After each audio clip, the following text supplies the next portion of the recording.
यही तो मांगा नरेंद्र जी सारी उम्र बाबा से। कहना नहीं चाहता था लेकिन कह रहा हूं। सारी उम्र शुक्राना गाया ठाकुर का, शिकायत नहीं गाई। उसका फल क्या मिला? 40 साल हो गए खाटू जाते, भजन करते भी 40, 42, 45 साल हो गए। रिश्तेदार कहा करते थे नाश्ता गाता है, क्योंकि सारे कारोबारी थे परिवार में, रिश्तों में। दुनिया कहती थी नाश्ता गाता है, यही करता है। ठाकुर ने ऐसी कृपा करी कि मैंने हमेशा यही मांगा कि ठाकुर मैं तो युष योग्य नहीं हूं, मेरे बच्चों को संस्कार देना, कृपा करना। एक बच्चा यहीं दिल्ली में लेवल अप IAS के नाम से अपनी कोचिंग चलाता है और IAS बनाता है। उसके पढ़ाई के लगभग 95 बच्चे IAS हुए हैं इन 4 सालों में। जो किस्मत में नहीं था वो दिया ठाकुर ने, एक बच्चा IAS बना दिया। इस समय श्रीनगर में पोस्टिंग है। एक बच्चा सॉफ्टवेयर इंजीनियर है, अच्छी पोस्ट पे है। मैं किसी लायक नहीं। मैंने कहा ना प्रभु मुझको इतनी ऊंचाई ना दे जहां खुद के सिवा कुछ दिखाई ना दे। मुझे ऐसी मंजिल नहीं चाहिए जहां से तेरा दर दिखाई ना दे। बच्चे कहते हैं पापा आराम करो, मैं कहता हूं मुझे रिटायरमेंट नहीं मिली। कैसे करें? आप भी आराम तब करोगे जब रिटायरमेंट सरकार देगी। मुझे नहीं मिली, मेरी सरकार ने मुझे रिटायर नहीं किया, तो तुम आराम करो। मैं यही विनती करना चाहता हूं, नौजवान बैठे हैं, पढ़े लिखे हो, उसकी रजा में राजी रहें, उसका शुक्राना करें। मनोरंजन करने की जगहों की कमी नहीं है। ठाकुर ने इतनी कृपा दी है कि लंदन, सिंगापुर, फ्रैंकफर्ट कहीं भी जा सकते हो आप एंटरटेनमेंट करने। लेकिन जब दरबार में आया करो तो ये सोच के आया करो कि वो सब वक्त तुमने ही दिया है। तो आज दरबार में सिर्फ तेरा शुक्राना करने बैठे और कुछ नहीं करेंगे, तुम्हें थैंक यू बोलेंगे दरबार आकर के। और भक्ति का कोई मैं दूसरा मापदंड नहीं बता रहा हूं कि एक पैर पे खड़े हो जाओ या 2000 किलोमीटर की पैदल यात्रा कर लो। भक्ति ये भक्ति। इस दिन में उस ठाकुर के प्रति अगर सत्कार है, सम्मान है, तो मैं गारंटी के साथ कहता हूं आपकी पूजा निरंतर चलती रहे।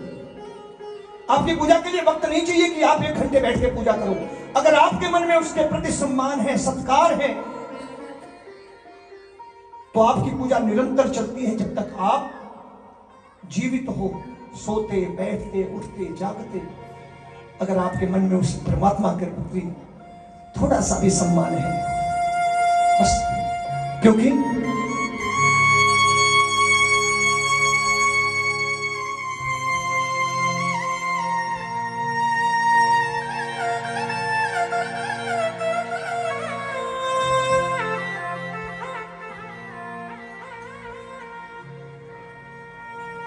है भाव के भूखे भगवन,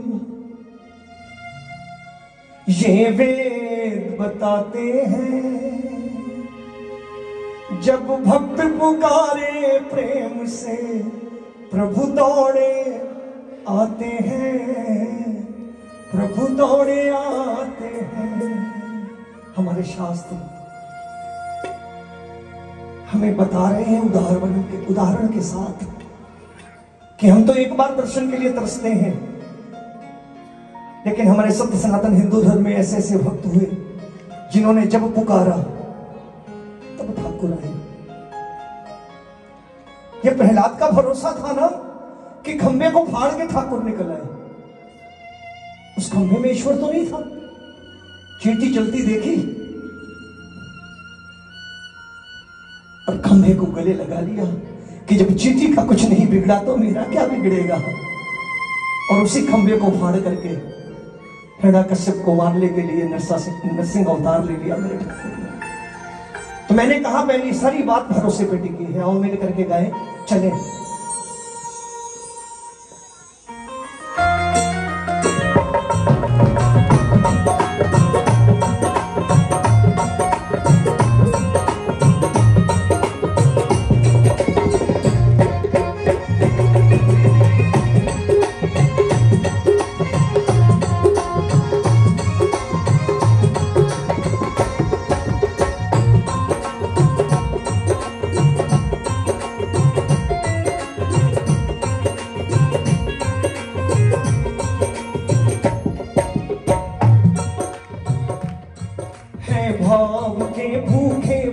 भगवन है भाव के भूखे भगवन, ये वेद बताते हैं, ये वेद बताते हैं। जब भक्त पुकारे प्रेम से जब दौड़े आते हैं, जब दौड़े आते हैं, जब दौड़े आते हैं, जब दौड़े आते हैं। आज कौन कौन बुलाएगा, जरा हाथ ऊपर करके ये बात।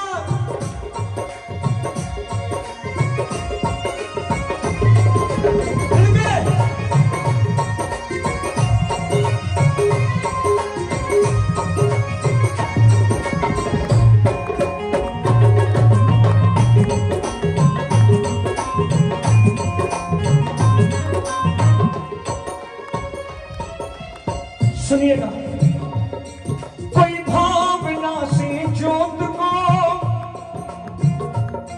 कोई भावना से ज्योत को जगा के देख ले, बोलती है मूर्ति बुला के देख ले, बोलती है मूर्ति बुला के देख ले। ये बोले कौन सी भाषा में, ये बोले कौन सी भाषा में, हमें ज्ञान भी तो हो, सुनने को बातें इनकी अपने कान भी तो हो, सुनने को बातें इनकी अपने कान भी तो हो। संत मुनि मिल करके हमको, संत मुनि मिल करके हमको राह दिखाते हैं, हमको राह दिखाते हैं। जब भक्त पुकारे प्रेम से दौड़े आते हैं, जब दौड़े आते हैं, जब दौड़े आते हैं, जब दौड़े आते हैं। एक संकीर्तन की ताली बजे।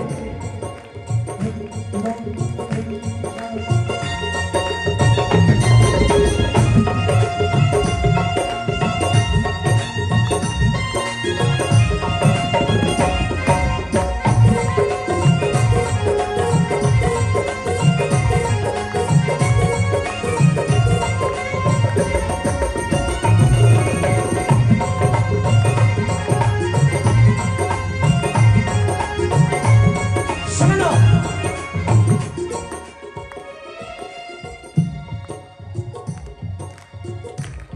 भिलनी के बेरों की खातिर, शबरी के बेरों की खातिर फिर भटक रहे श्री राम, भक्त सुदामा के तंदुल फिर खोज रहे घनश्याम, भक्त सुदामा के तंदुल फिर खोज रहे घनश्याम। वर्षों से भूखा है। आप बोलोगे रोगी भाई, प्रतिदिन हजारों कीर्तन हो रहे हैं, 56 भोग लग रहा है, ठाकुर भूखा कैसे? आपने कहीं सुना, कभी सुना कि आपका ठाकुर महलों में गया हो? कभी सुना आपने कि ठाकुर ने 56 भोग खाया?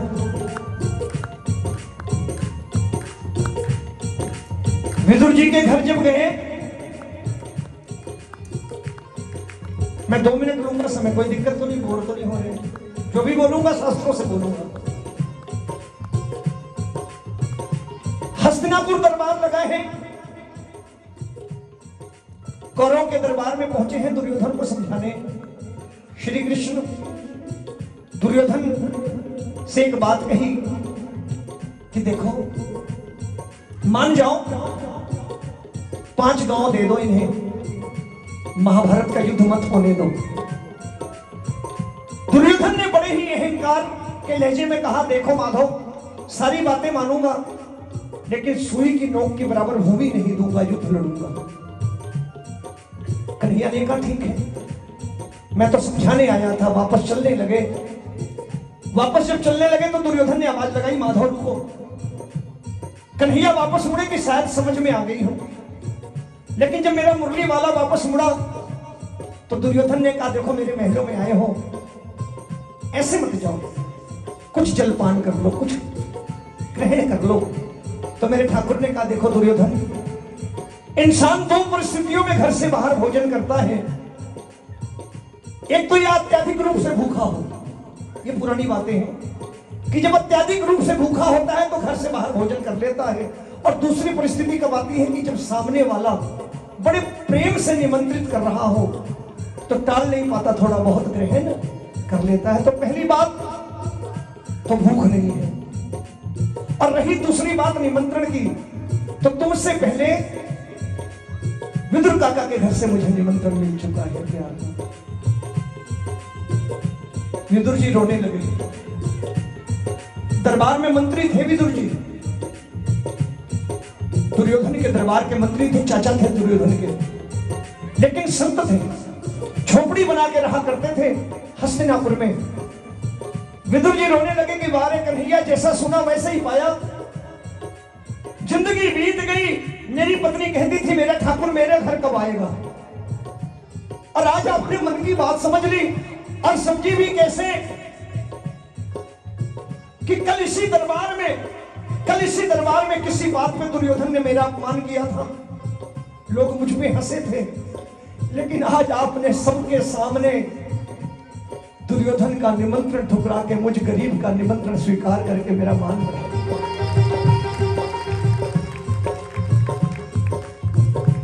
विदुर जी दौड़े दौड़े गए, अपनी पत्नी से बोले कि विदुरानी, वो समय आ गया जिसका हम सारी उम्र इंतजार कर रहे थे, हमारा ठाकुर आ रहा है। विदुरानी ने कहा, घर में खाने को कुछ नहीं है, 5-7 केले रखे हुए हैं। कहने लगे, ला टोकरी दे, बाजार से ले आऊं। सुनिएगा 2 मिनट सुनिएगा प्लीज। विदुर जी ने कहा कि ला टोकरी दे, बाजार से कुछ लाता हूं। विदुर जी बाजार में गए, मिठाई वाले से बोले मेवे के लड्डू बनाओ, आज तो तीनों लोगों का स्वामी आया है, भोग लगाना है, अच्छे से बनाना है। अभी विदुर जी प्रसाद खरीद रहे हैं कि मेरा मुरली वाला पहुंच गया झोपड़ी पे। अब इस दृश्य पे गौर करना, मेरी माताएं बहनें बैठी हैं। विदुरानी स्नान कर रही थी, विदुर जी की पत्नी विदुरानी स्नान कर रही थी। कन्हैया ने किवाड़ खड़काया, काकी काकी किवाड़ खोलो ना, कृष्ण आया है। काकी किवाड़ खोलो, कृष्ण आया है। कृष्ण को प्रतीक्षा ना करनी पड़े, कानों में शब्द पड़े कृष्ण आया है, और कृष्ण को प्रतीक्षा ना करनी पड़े। तो विदुरानी ने क्या किया, कपड़े नहीं पहने, स्नान कर रही थी, कपड़े नहीं पहने, कपड़े लपेट लिए। कपड़े सलीके से पहने नहीं, लपेट लिए, और आकर के किवाड़ खोल दिया। और जब मेरे ठाकुर ने देखा काकी ने ढंग से कपड़े नहीं पहने, अपनी काली कमली उतारी और काकी को उठा दी। अपनी काली कमली उठा दी। विदुरानी ने उंगली पकड़ी, आओ ना बैठो, यहां नहीं, यहां नहीं, यहां भी नहीं, यहां। बड़े प्रेम से बोले पुत्रवत, काकी सिर्फ बिठाओगी इधर उधर, बड़ी तीव्र भूख लगी है, कुछ खिला दो। एक जगह बैठ गए, केले उठा लाई, देखे जा रही थी, खुद पर भरोसा नहीं था कि मेरी झोपड़ी में केले छिलती, गिरी फेंक देती, छिलका ठाकुर के मुंह में। वो छिलके खा रहा है, विरोध नहीं कर रहा, नेत्र बंद है, छिलके खाए जा रहा है। विदुरानी निहारे जा रही है। विदुर जी दरवाजे पर आकर देखते हैं कि पत्नी केले के छिलके खिला रही है, गिरी सारी नीचे फेंक रही है। आवाज लगाई, बावली पागल हो गई है, घर आए मेहमान को कोई केले के छिलके खिलाता है। आवाज लगाई दरवाजे से, कन्हैया ने ओठों पे उंगली रख ली, काका शांत रहो, आनंद आ रहा है। लेकिन नहीं माने विदुर जी, पत्नी को झिझोड़ा, पागल हो गई है, क्या कर रही है, देख सारी गिरियां नीचे पड़ी, छिलके खिला दिए तूने। विदुरानी रोने लगी। विदुर जी ने मेवे का लड्डू आगे किया, सुनना गौर से, एक टुकड़ा तोड़ा, मुंह में डाला और खा करके मेरे मुरली वाले ने कहा, काका एक बात बोलूं, झूठ नहीं बोलूंगा, जो आनंद काकी के छिलकों में आ रहा था इन लड्डुओं में नहीं आया। इन लड्डुओं में नहीं आया। विदुर जी रोने लगे कि जो बन पड़ा सम्मान किया मैंने। कहने लगे, नहीं काका निराश मत हो,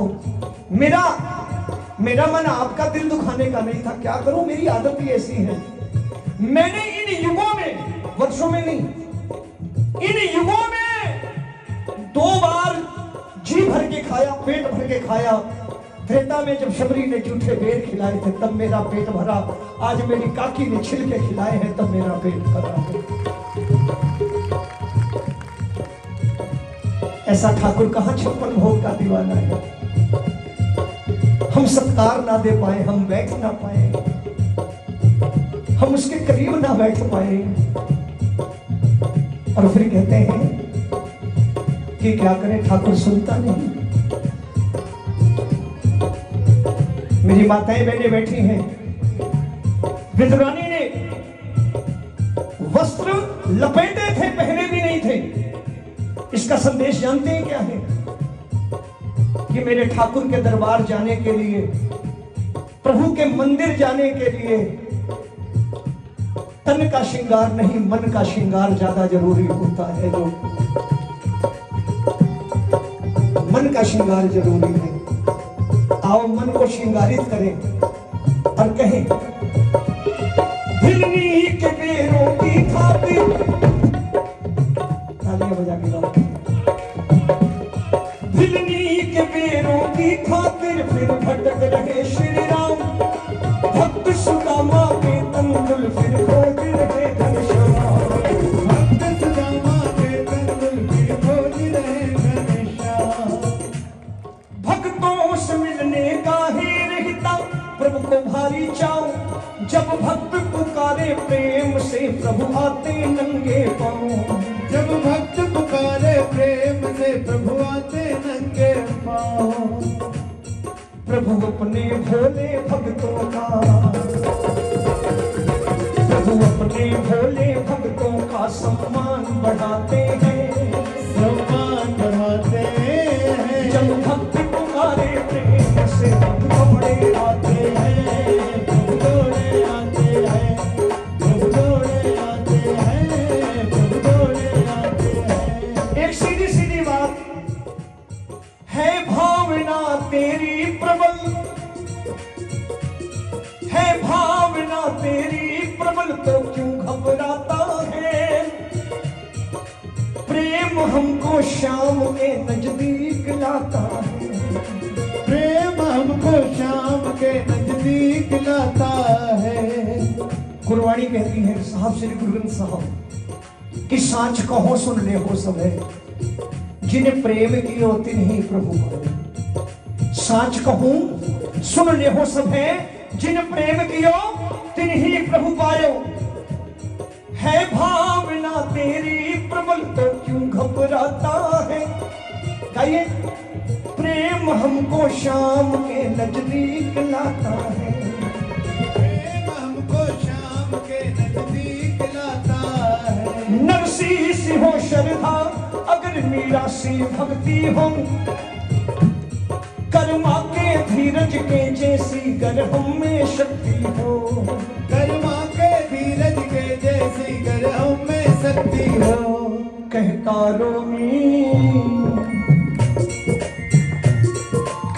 रोमी वितुरानी का ये साल दिखाते हैं, ये साल दिखाते हैं। जब भक्त पुकारे प्रेम से जब दौड़े आते हैं, जब दौड़े आते हैं, जब दौड़े आते हैं, जब दौड़े आते हैं। एक बार नहीं बार बार नानी बाई का मारेगा, नरसी का भाग, भक्ति के इतिहास का वो पन्ना जितनी बार भी पढ़ेंगे अच्छा लगेगा। मेरा ये मानना है कि ये प्रसंग हमारे विश्वास को मजबूत करता है कि जीवन की हर परिस्थिति, जीवन की हर परिस्थिति में उस ठाकुर की रजा है। हम उसके आगे ये नहीं कह सकते क्यों कर रहा है, क्या करना चाहता है।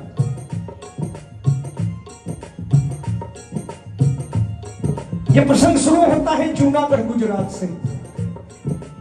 नरसी अपने जमाने के सेठ, संतान के नाम पर 2 बच्चे, एक पुत्र एक पुत्री।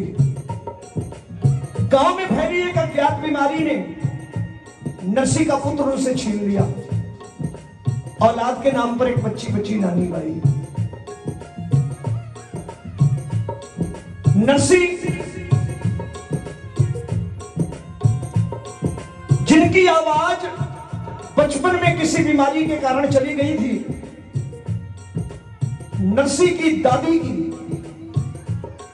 मन्नतों ने भगवान भोले शंकर की ऐसी कृपा पाई कि जब नरसी 7-8 वर्ष के हुए, 9 वर्ष के हुए, उनकी आवाज वापस आ गई। शिवरात्रि का दिन, ठाकुर की कृपा से आवाज मिली। नरसी ने अपना जीवन ठाकुर को भजन सुनाने में लगाना शुरू कर दिया, क्योंकि ये आवाज ठाकुर ने दी है, उसे भजन गाऊंगा, उसके गुणगान गाऊंगा। नरसी गांव में भजन कीर्तन करते थे, समय का ख्याल नहीं करते, घर से निकलते किसी काम के लिए बैठ जाते, घंटों भजन में डूब जाते। पुत्राघात बीमारी से चल बसा। एक दिन पत्नी ने कह दिया कि काश हमारा बेटा होता तो बेटी के ब्याह के बाद सारी संपत्ति का मालिक होता। नरसी ने कहा, बाबूजी घबराती क्यों है, मेरा एक पुत्र है। पत्नी चौंक पड़ी। नरसी ने कहा, चौंक मत, कोई दूसरा नहीं रे, अरे वो मोर मुकुट बंसी वाला मेरे बेटे के जैसा ही है। वो मोर मुकुट बंसी वाला मेरे पुत्र के जैसा है। खाली कहा नहीं, निभाया भी। हम जीवन में कई बार कहते हैं, जो कुछ है सो तेरा, तेरा तुझको सौंप दे क्या लागे मेरा।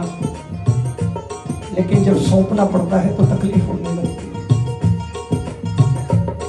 बस नरसी का संकल्प तो यही था कि अगर उसने कहा कि जो कुछ है तेरा, तो जब सौंपा तो खुशी खुशी सौंप दिया, ये तेरा है, तू ले जा। यही तो संकल्प है। नरसी ने कहा, कोई दूसरा नहीं, वो मोर मुकुट बंसी वाला मेरे बेटे के जैसा ही है। अब जैसा कहा नरसी ने वैसा निभाया। जब पुत्री का विवाह किया, पुत्री को घर से विदा किया, तो नरसी ने पूरी ईमानदारी के साथ कि पुत्री के विवाह के बाद मेरी सारी संपत्ति का मालिक मेरा बेटा है, अब इस पर मुझे कोई अधिकार नहीं है। नरसी ने मोर मुकुट बंसी वाले के नाम से अपनी दौलत की एक एक पाई दीन दुखियों, गरीब, जरूरतमंदों में बांटनी शुरू कर दी। सारी संपत्ति बांट दी।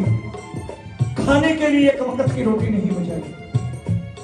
गांव में भजन कीर्तन करने लगे, कुछ भी मिलता खुद भी खाते, पत्नी को भी खिलाते। कुछ समय बीता, पत्नी का भी देहांत हो गया। अब देखिए संतों के सोचने का तरीका, जो असली संत हैं क्या सोचते हैं। पत्नी का देहांत हुआ तो नरसी ने यह सोच लिया कि शायद और अच्छी तरीके से भजन सुनना चाहता है, ठाकुर और अच्छी तरीके से सेवा लेना चाहता है। अब ये भी जिम्मेदारी समाप्त हो गई। अब हवेली का क्या करूंगा, हवेली भी दान कर दी और गांव में बने शिव मंदिर में बैठ करके भजन कीर्तन में लीन हो गए। श्री कृष्ण गोविंद हरे मुरारे, हे नाथ नारायण वासुदेवा। श्री कृष्ण गोविंद हरे मुरारे, हे नाथ नारायण वासुदेवा। हे नाथ नारायण वासुदेवा, हे नाथ नारायण वासुदेवा, हे नाथ नारायण वासुदेवा, हे नाथ नारायण वासुदेवा। सखा हमारे, हे नाथ नारायण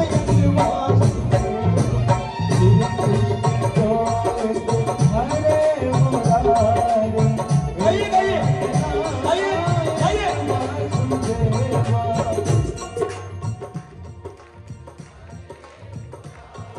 थोड़ी जोर से एक बार दोनों हाथों को करके ताली बजा के एकदम दिल से। क्या बात।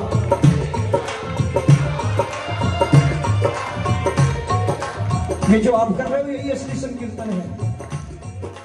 हम सब आके चले जाएंगे, ये असली संकीर्तन आप कर रहे हो। एक बार और, मुझे लालच आ गया, मेरे कान पवित्र हो रहे हैं। एक बार जरा हाथ ऊपर करके, हे कृष्ण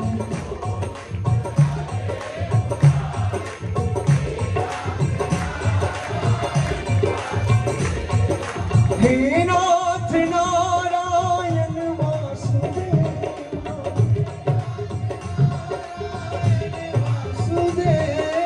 हे नाथ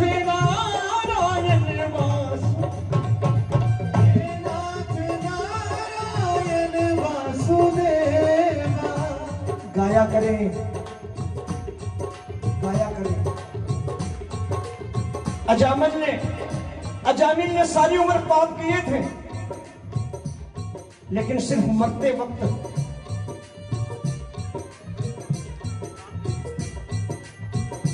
संत के कहने पर बच्चे का नाम भगवान के नाम पर रखा गया था। मरते समय अजामिल ने कहा, हरि जल पिला दो, और मरते समय नाम लिया हरि का, और हरि ने अजामिल तार दिया। इसलिए गाया करो, किसी भी वक्त काम आएगा। जरा हाथ ऊपर करके, श्री कृष्ण को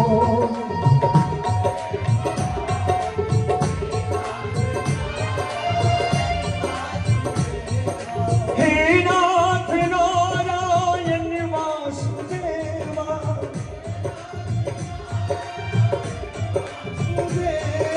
हे नाथ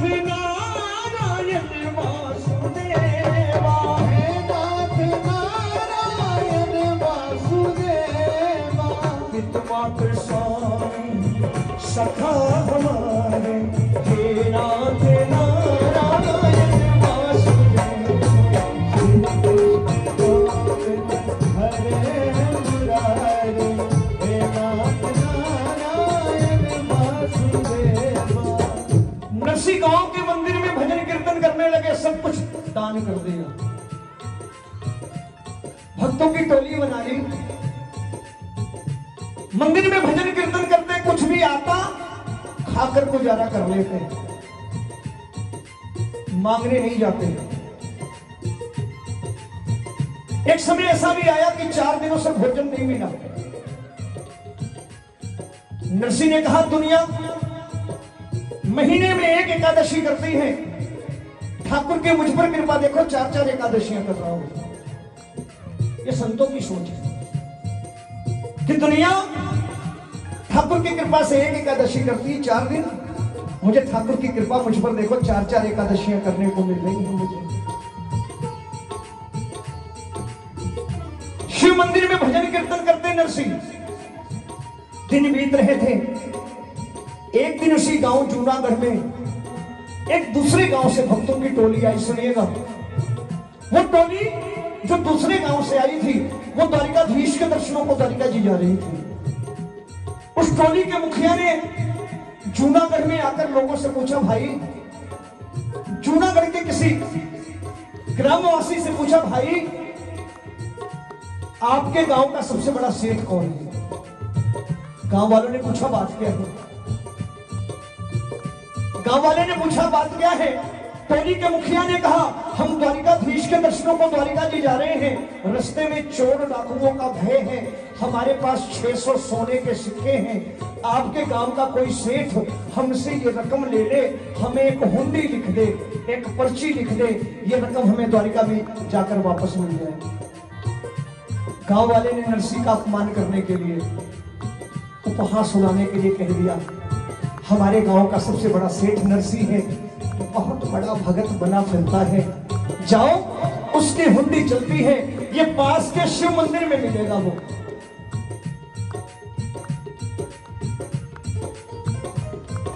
वो यात्री शिव मंदिर में पहुंचे जहां नरसी अपने साथियों के साथ भजन कीर्तन कर रहे थे। टोली के मुखिया ने हाथ जोड़ के पूछा, भाई आप में से नरसी सेठ कौन है? नरसी हाथ जोड़ के खड़े हो गए, कहने लगे सेठ नहीं रहा। नरसी जरूर हूं, आदेश करो, कार्य बताओ, मैं क्या सेवा कर सकता हूं?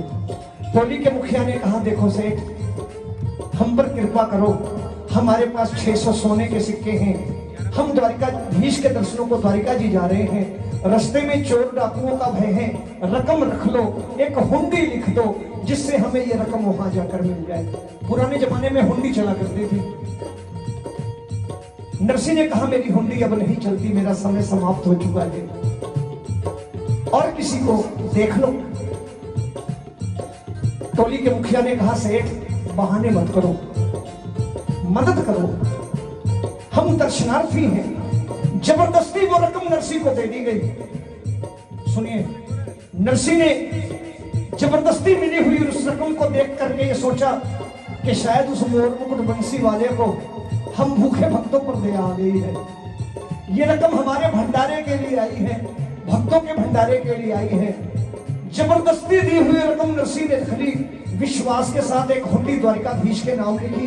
कहा, जाओ द्वारिका के सबसे बड़े सेठ द्वारिकाधीश से ये पैसे वापस मांग लेना, पूरे विश्वास के साथ कि द्वारिका के सबसे बड़े सेठ द्वारिकाधीश से ये पैसे वापस मांग लेना। भगत पहुंचे द्वारिका जी, सुबह से शाम हो गई, बाजारों में घूमते, कोई द्वारिकाधीश नाम का सेठ मिला नहीं जो हुंडी स्वीकार के रकम वापस करता। भक्तों ने सोचा, हम ठगे गए, रकम चली गई, चलो जिस काज आए हैं वो काज कर ले, वापस लौटते समय नरसी से रकम का हिसाब कर लेंगे। शाम का समय है, भगत मंदिर के प्रांगण में ठाकुर के दर्शन कर रहे हैं। अचानक एक सांवला सलोना युवक मंदिर के प्रांगण में प्रवेश करता है, एक एक करके लोगों से पूछता है, भाई भाई आप में से कौन से भगत जूनागढ़ से आए हैं? मैंने बाजार में चर्चा सुनी है कि कोई भगत जूनागढ़ से आए हैं जो मेरे सेठ नरसी की हुंडी लाए हैं। हुंडी शब्द सुना, जान में जान आई, जेब से हुंडी का पर्चा निकाल कर सौंपा।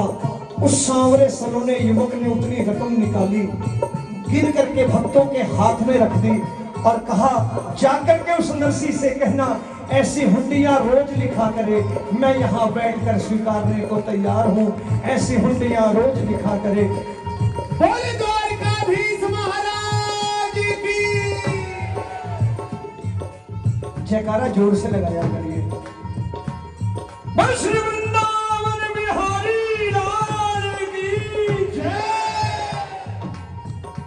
ऐसी हुंडियां रोज लिखे। उसी नरसी की बेटी नानी, और नानी बाई के ससुराल में नानी बाई की बेटी सुलक्षणा का ब्याह। नानी बाई बहुत खुश है, पुत्री का विवाह है, और सबसे ज्यादा खुशी इस बात की कि बाबा से मिले काफी दिन होंगे, बाबा को देखा नहीं, इसी बहाने बाबा से भी मुलाकात होगी, सारे रिश्तेदार इकट्ठे होंगे। नानी खुश है, लेकिन नानी की सास ने कहा, रे नानी खुश होने की आवश्यकता नहीं है, हम तेरे भिखारी बाप के पास शादी का निमंत्रण नहीं भेज रहे, तेरा भाई नहीं है, भात कौन लाएगा और तेरा भिखारी बाप लाएगा क्या? हम तेरे भिखारी बाप के पास शादी का निमंत्रण नहीं भेजेंगे। नानी ने रोकर ससुराल वालों के पांव पकड़े कि मेरे गरीब पिता के पास शादी का निमंत्रण भेज दो, बाबा जो कुछ भी मन पड़ेगा लाएगा। और बाबा को देखे भी काफी दिन हो गए, इसी बहाने पिता को देख लूंगी। नानी ने जब रो करके ससुराल वालों के पांव पकड़े तो ससुराल वालों ने चाल चली, कि नरसी के पास निमंत्रण भेजो, भात के सामान की सूची लंबी कर दो। गरीब नरसी पढ़ करके आने का साहस ना कर सके। सुनना, चिट्ठी पहुंची नरसी के पास। पत्रवाहक ने नरसी से कहा, भगत जी आपकी दोती का ब्याह है, बुलाया है। नरसी बहुत प्रसन्न हुए। मेरी छोटी सी बच्ची, आज उसकी बच्ची का विवाह, जरूर आऊंगा।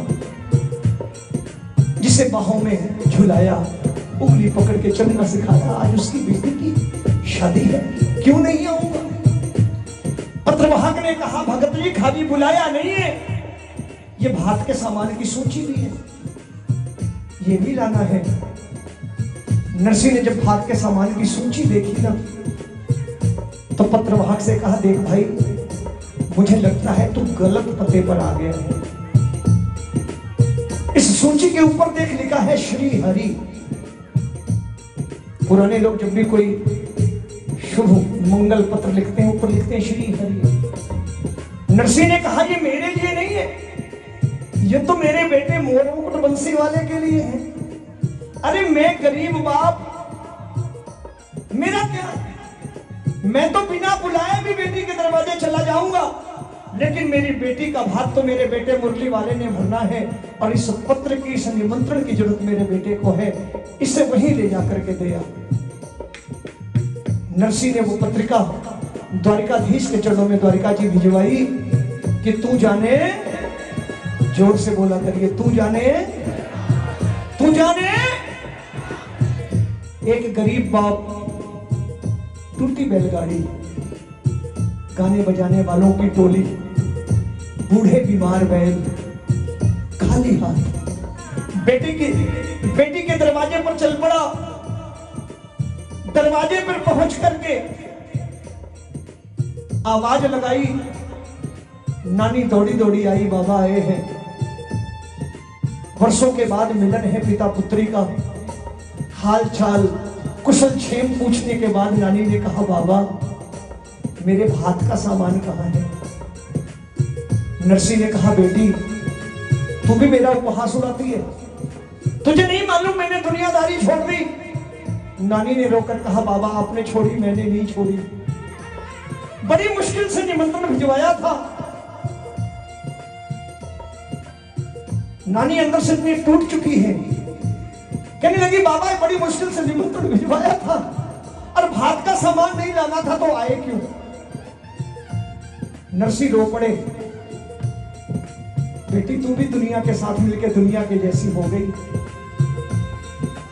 अगर पिता गरीब हो जाए, अगर पिता गरीब हो जाए तो क्या पुत्री से मिलने का अधिकार भी खो बैठता है। मैं गरीब तुझसे मिलने आया हूं। नानी ने कहा, बाबा सारी उम्र ताने सुने हैं, आज भी ताने सुनने को मिलेंगे। तो नरसी ने कहा, नहीं बेटी, सांवरो आवेगो, थारो वीरो आवेगो, थारो भात भरने ने सांवरो आवेगो, सांवरो जरूर आवेगो। ये भरोसा नरसी का है, ये विश्वास नरसी का है। नानी रो रही है, नरसी दिलासा दे रहे हैं। आओ समर्पित कर रहा हूं।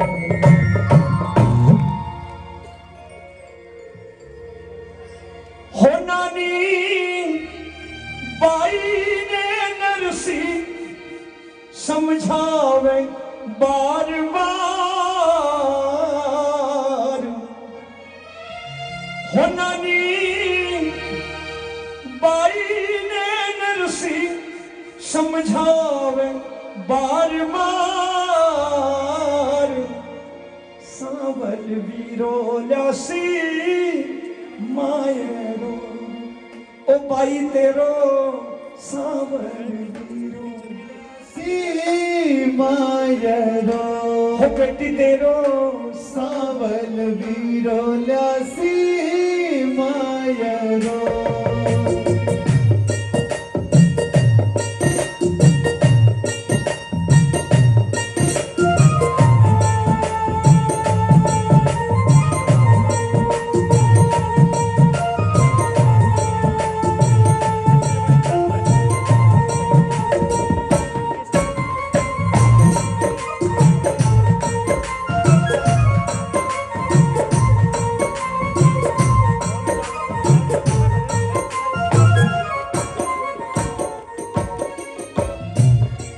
बार मीठी मीठी ताली नरसी के भरोसे के लिए बजाए।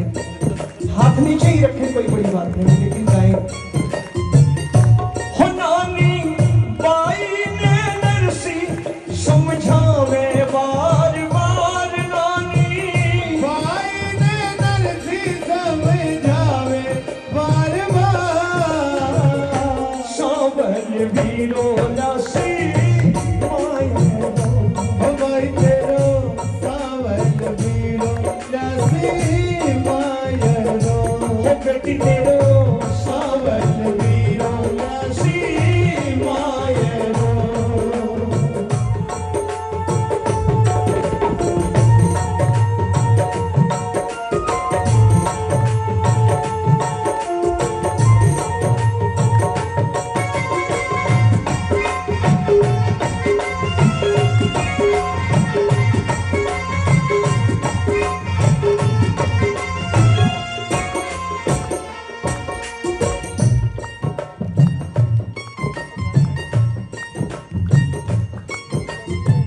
नरसी कह रहे बेटी,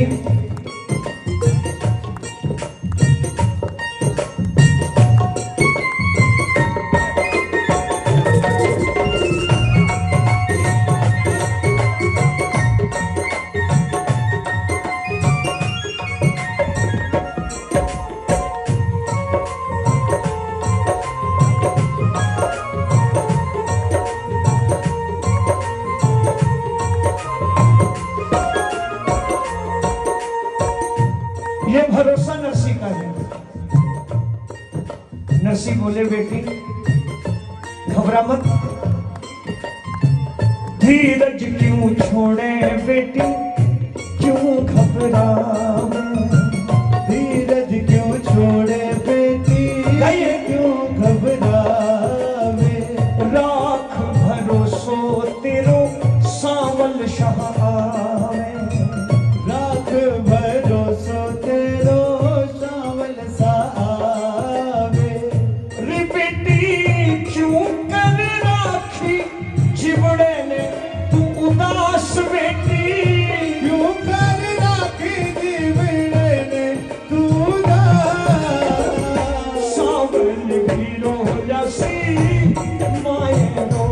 भाई तेरो सावल वीरो नरसी मायरो। भाई तेरो सावल वीरो नरसी मायरो।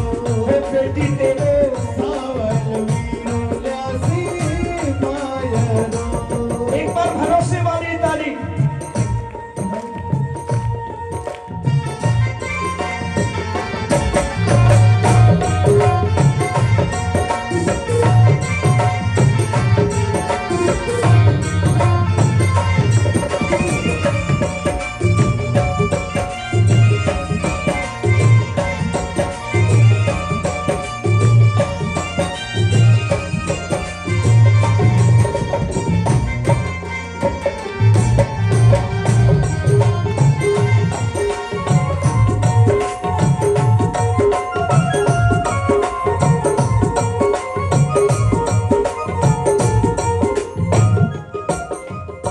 ये भरोसा नरसी का है, ये विश्वास नरसी का है। नरसी बोले बेटी घबरा मत, आएगा सांवरो आवेगो। आएगा, अकेला नहीं आएगा। भरोसा देखिए, वो आएगा और अकेला नहीं आएगा। तेरी भौजाई भावा रुकमण भी आसी। तेरी भौजाई भावा रुकमण भी आसी। जो कुछ लिखवाई चीजा सगली बोल्यासी। जो कुछ लिखवाई जीजा सगली बोल्यासी। तेरे सासरे से लिखी एक एक वस्तु आएगी, चिंता मत कर। क्यों आएगी? क्योंकि हम मैंने सगा की चिट्ठी भेजी सांवरिये के पास। मैंने सगा की चिट्ठी भेजी सांवरिये के पास। मैंने समधी की जी सांवरिए के पास, सावल वीरो ल्यासी मायरो भाई तेरो, सावल वीरो ल्यासी मायरो। एक बार मीठी मीठी तालियां बजाते हैं।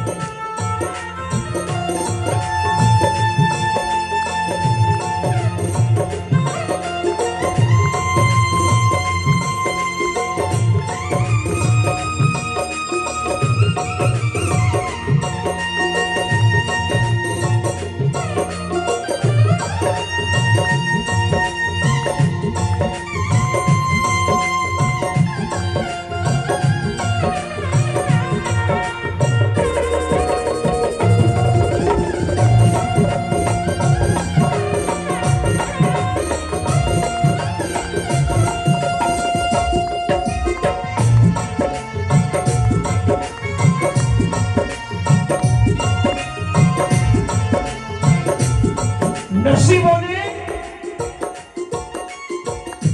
सुन लाडो, सांवरियो है मारो सुख दुख को साथी, सावरियो है मारो सुख दुख को साथी। टूटी जद गाड़ी आयो बन करके खाती, टूटी जद गाड़ी आयो बन करके खाती। नरसी रास्ते में घटी एक घटना सुनाने लगे। कहने लगे इस घटना ने मेरा भरोसा पक्का कर दिया है। कहते हैं नरसी जब अपने गांव से निकले जूनागढ़ से, बूढ़े बीमार बैल, टूटी बैलगाड़ी, लोगों का बोझा उठा नहीं सकी।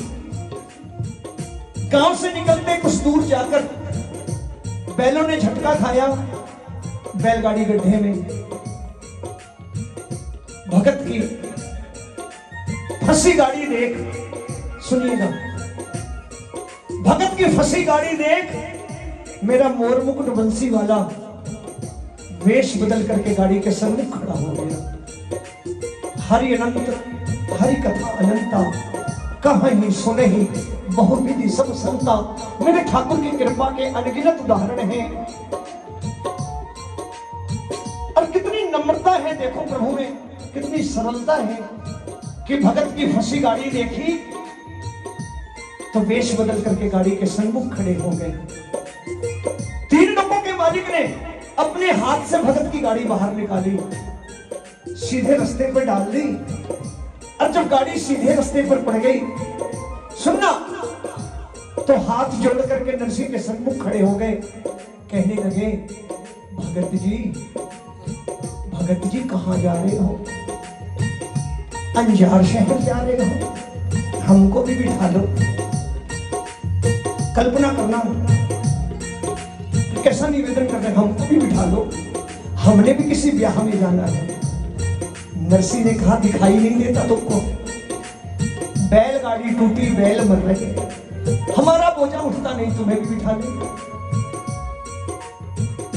तो मेरे ठाकुर ने मुस्कुरा करके कहा, भगत जी मेरा नाम कृष्णा है, कृष्णा, मैं जात का खाती हूं बढ़ी, आदेश करो तो गाड़ी भी ठीक कर दो।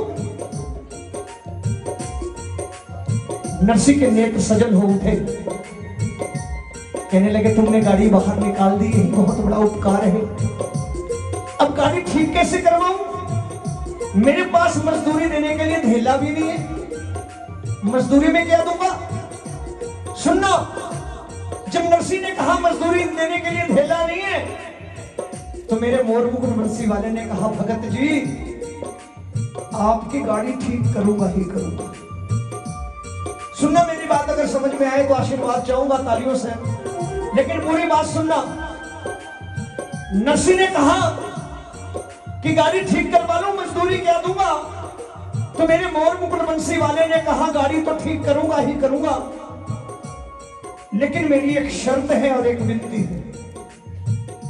देख लो, कहने लगे, शर्त यह है कि गाड़ी ठीक करने के बाद हाँकूंगा मैं, चलाऊंगा मैं। है कोई दुनिया में ऐसा कि गाड़ी भी ठीक करे चलाए भी? बोले गाड़ी ठीक करने के बाद चलाऊंगा मैं, हाँकूंगा मैं। और थोड़ी देर पहले सुंदर सुंदर भजन गा रहे थे ना, एक कोने में बैठ जाना, मैं गाड़ी हाँकूंगा, तू मुझे 2-4 भजन सुना देना, मेरा रास्ता भी कट जाएगा, मुझे मजदूरी भी मिल जाएगी।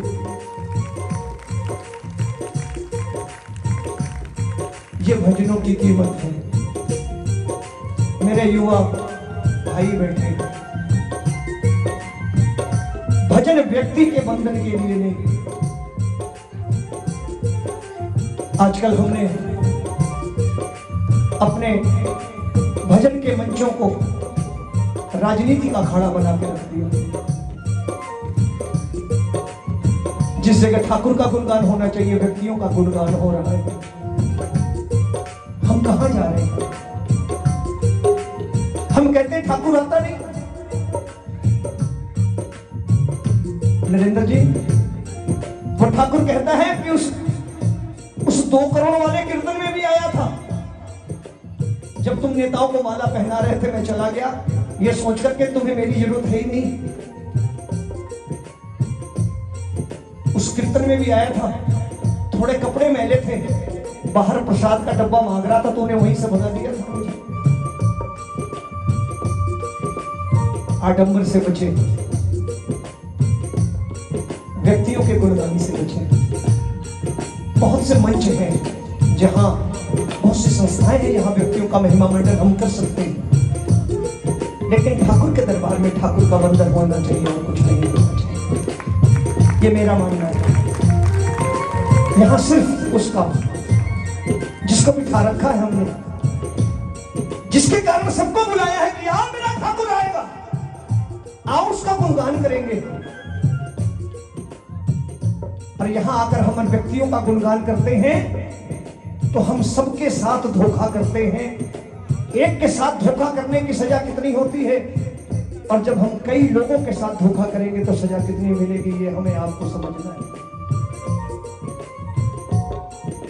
3 लोगों का मालिक भगत की गाड़ी बाहर निकाली, अपने हाथ से गाड़ी ठीक करी, बैलों पे हाथ फेरा, बैल भी ठीक ठाक, मेरा मोर मुकुट बंसी वाला हकड़िया बन के बैठ गया। और जिसकी गाड़ी सामना हक के मंजिल तक कैसे न पहुंचे। कन्हैया गाड़ी हाँक रहे हैं और नरसी कोने में बड़ी शान से गा रहे हैं, गोविंद मेरो है, गोपाल मेरो है, गोविंद मेरो है, हाथ बढ़ो, गोपाल मेरो है, मेरे बाके बिहारी नंदलाल मेरो, ओ मेरे बाके बिहारी नंदलाल मेरो है, गोविंद मेरो है, गोपाल मेरो है, गोविंद मेरो है, गोपाल मेरो है।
तन रखित जाना से, तन रखित जाना से, तन रखित जाना से, तन रखित जाना से, तन रखित जाना से, तन रखित जाना से। आज भगत भगवान से पूछे, आज भगत भगवान से पूछे, मीठी मीठी बात तन रखित जाना से, आज भगत भगवान से पूछे, मीठी मीठी बात तन रखित जाना से। नरसी ने पूछ लिया मुस्कुरा करके, कहाँ जाएगा तू? मेरा ठाकुर भी मुस्कुरा के बोला, तालियां बजाओ ना। कहने लगा, कृष्णा खाती नाम मेरा,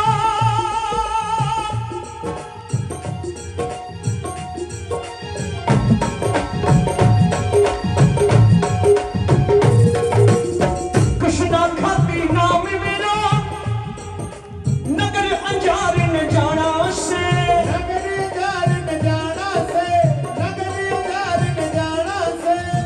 नानी बाई भान धर्म की, नानी बाई भान धर्म की, मन धर्म निभाना से, धर्म निभाना से, धर्म निभाना से। आज भगत भगवान से पूछे, मीठी मीठी जाना से, आज भगत भगवान से पूछे, मीठी मीठी बात तन रखित जाना से।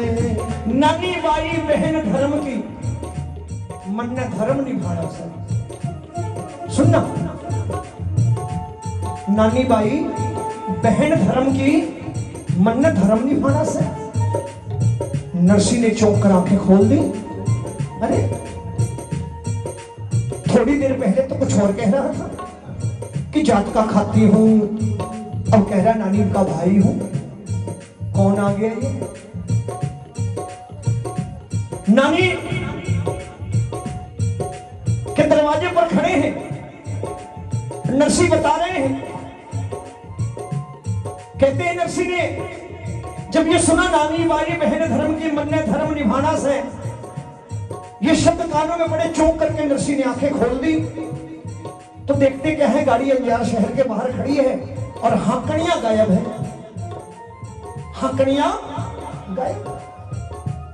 तो नरसी ने पुत्री से कहा, मेरे साथ ये घटना घटी है, मेरे साथ ही था। अरे यही कहीं होगा, आता होगा, क्योंकि सांवरियो है मारो सुख दुख को साथी, सांवरियो है मारो सुख दुख को साथी। एक बार सारे गाइए। सांवरियो है मारो सुख दुख को साथी,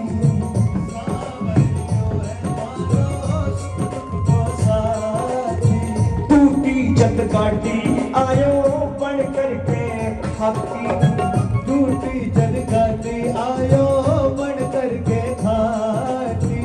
रे आवे मौके पे आटो,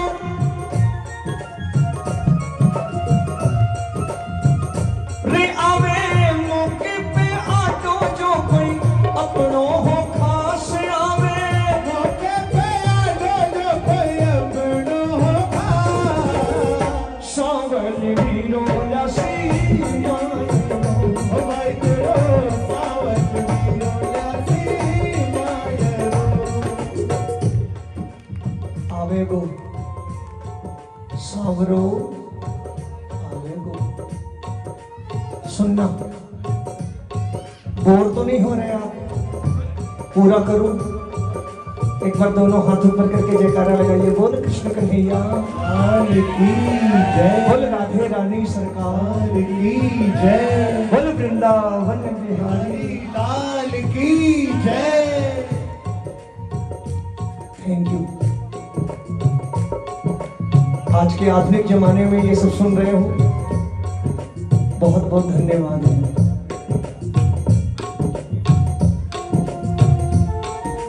नरसी ने नानी को बहुत समझाया कि आएगा, चिंता मत कर बेटी, रे आवे मौके पे आडो जो कोई अपनो हो खास। अरे तूने तो बचपन में बड़ी राखियां बांधी है मेरे कन्हैया की मूर्त को, तूने बंधनों में बांध रखा, उसे आएगा। हो सकता है मेरे प्रेम में कमी रह गई हो, लेकिन तूने तेरे प्रेम को कभी ठुकरा नहीं पाएगा, आएगा। नरसिंह ने बहुत समझाया मगर नानी का धीरज टूट गया। बेटियां कोमल होती हैं, आंसू यहीं पर होते एकदम बॉर्डर पे, थोड़ी सी खुशी मिली तो छलक पड़े, थोड़ा सा दुख मिला तो छलक पड़े। लेकिन नानी के साथ तो बहुत बुरा हुआ। नानी बाई धीरज तोड़ बैठी जब नानी ने देखा उसके ससुराल वालों ने अपने रिश्तेदारों को महल हवेलियों में टिकाया, मगर उसके गरीब पिता को जहां गाय बैल बांधे जाते हैं उस तबेले में एक बेटी का कलेजा छलनी हो गया। जब नानी ने देखा उसके ससुराल वालों ने अपने रिश्तेदारों को मेवे पकवान मिठाइयां भेजी खाने को, लेकिन उस गरीब नरसी के लिए शादी ब्याह के घर की जूठन इकट्ठी करके भेज दी। बाबा के लिए जूठन गई है। नरसी ने यह कह के भोजन की थाली सरका दी कि मैं तो बेटी के घर का पानी भी नहीं पीऊंगा। लेकिन नरसी के जो साथ आए थे वो इस उम्मीद में आए थे कि रिश्तेदारी में जा रहे हैं, 4-6 दिन अच्छी चिमणवार मिलेगी, भोजन अच्छा मिलेगा, आनंद करेंगे। लेकिन जब उन्होंने भी जूठन देखी नरसी के साथियों ने, उन्होंने भी भोजन नहीं किया, थाली सरका दी। नरसी भगवत भजन में लीन हो गए और नरसी के साथी गांव में भोजन की भिक्षा मांग रहे हैं। भूख बर्दाश्त नहीं हुई। अपने पीहर के लोगों को गांव में भीख मांगता देख नानी का कलेजा छलनी हो गया। एक बेटी ने आत्महत्या का इरादा कर लिया। गांव के सरोवर के किनारे खड़ी है, सरवरिए के तीर खड़ी, सरवरिए के तीर खड़ी यो नानी नीर बहावे। माँ का जाया वीर बिना कुण भात भरन ने आवे है।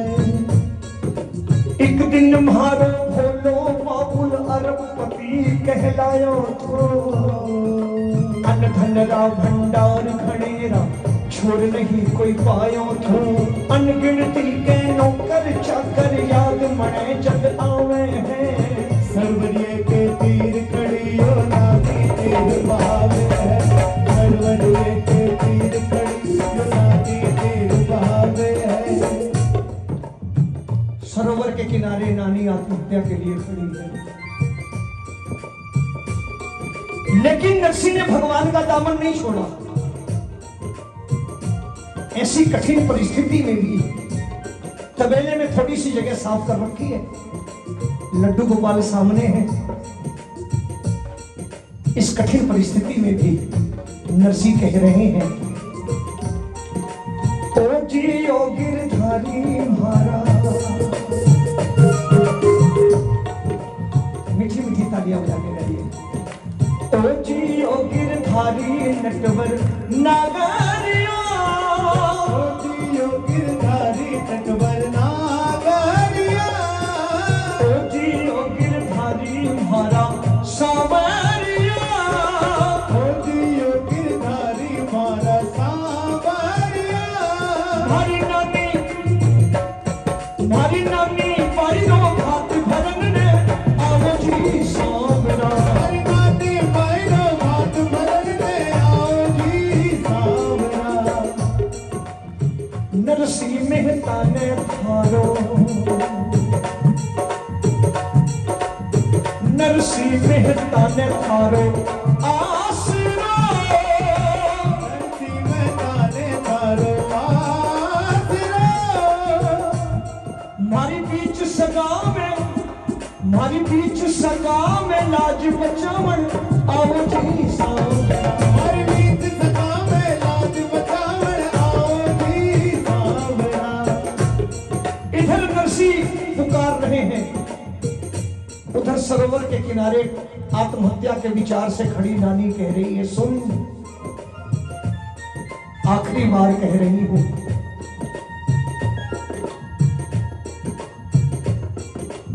आजा, नहीं तो मैं तो प्राण त्यागूंगी, मेरा बाबा भी जीवित नहीं रहेगा। क्यों? क्योंकि तेरे ही भरोसे आयो।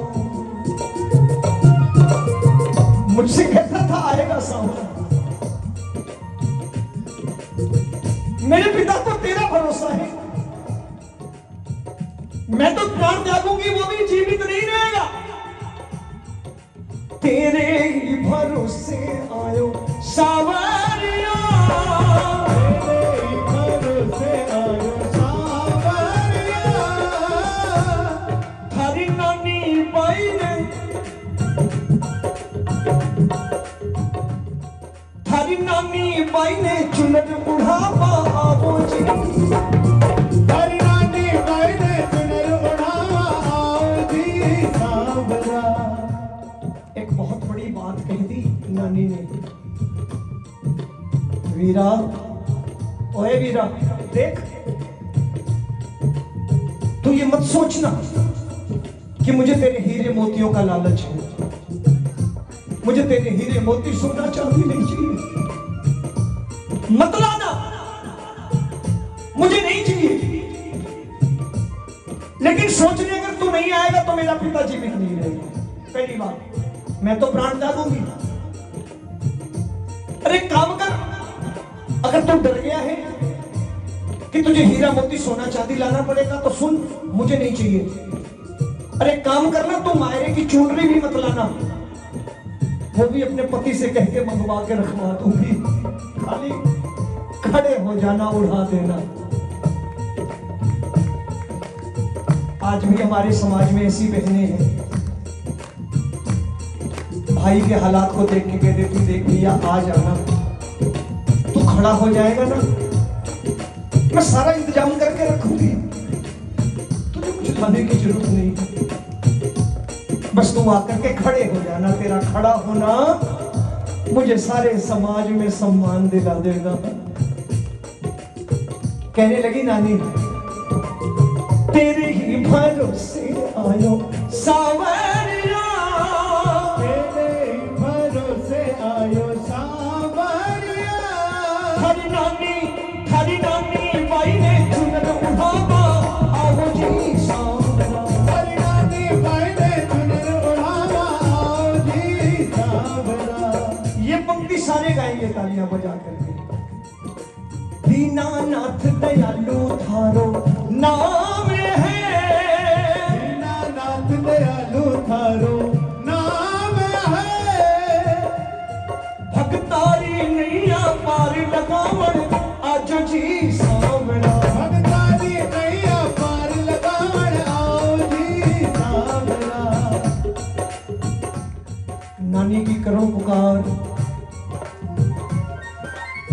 नरसी की करो पुकार, मेरे मुरली वाले के कानों तक पहुंच गई। सुनना, बस 10 मिनट का समय लूंगा। आत्महत्या के लिए खड़ी नानी, अचानक उसकी निगाह गांव के भीतर आने वाले रास्ते पर पड़ी। देखती है बैलगाड़ियां आ रही हैं, नई बैलगाड़ियां, नया सामान।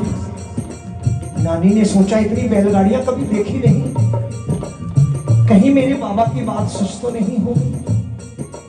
ये बैलगाड़ियां किसकी हैं? थोड़ी देर के लिए आत्महत्या का इरादा टाल दिया, चल के देख लूं कहीं बाबा की बात सच ना हो गई हो। गांव के भीतर पहुंची, किसी गांव वाले से पूछा, बाबा ये बैलगाड़ियां किसकी हैं? ये कौन आया है? गांव वाले ने कहा, बेटी एक बहुत बड़ा सेठ आया है। पहली बार देखा गांव में, अपना नाम संवलिया सेठ बतलाता है। बोल संवलिया सेठ की जय। अकेला नहीं है, नाम संवलिया सेठ और 2 सुंदर सी सेठानियां साथ में। गांव वाले ने कहा, बेटी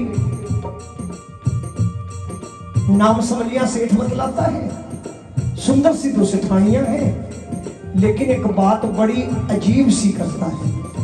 कौन सी बात? इस बात को गौर से सुनना प्रेमियों। कहने लगे एक बड़ी अजीब सी बात करता है, इतना बड़ा सेठ होकर के गहनों से लदी सेठानियां साथ में, और मुझसे कहता था मैं तो नरसी का पुराना नौकर हूं। किसी जमाने में अपने सेठ नरसी के बही खाते लिखा करता था, नौकरी करता था। उस जमाने में मेरे सेठ की एक हुंडी मुझ पर बकाया रह गई थी। आज उसी हुंडी की रकम के बदले भात का सामान लाया हूं, क्योंकि मेरे सेठ की बेटी के बेटी का विवाह है।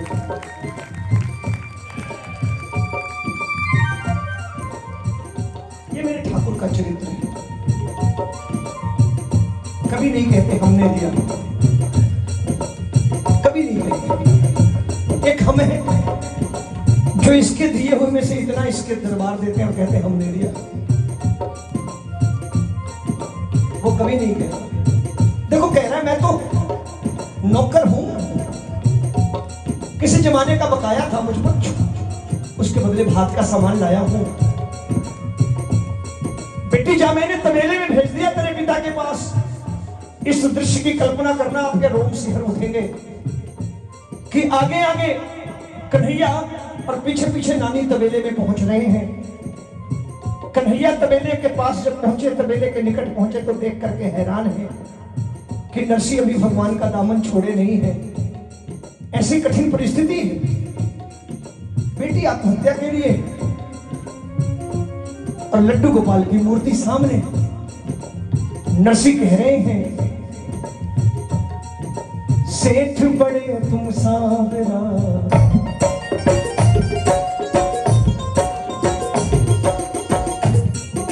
सेठ बड़े तुम सावरा, मैं निर्धन कंगाल। सेठ बड़े तुम सावरा, मैं निर्धन कंगाल। जोड़ी हमारी तुम्हारी बन के रहेगी मिसाल, बन के रहेगी मिसाल। सेठ बड़े तुम सावरा,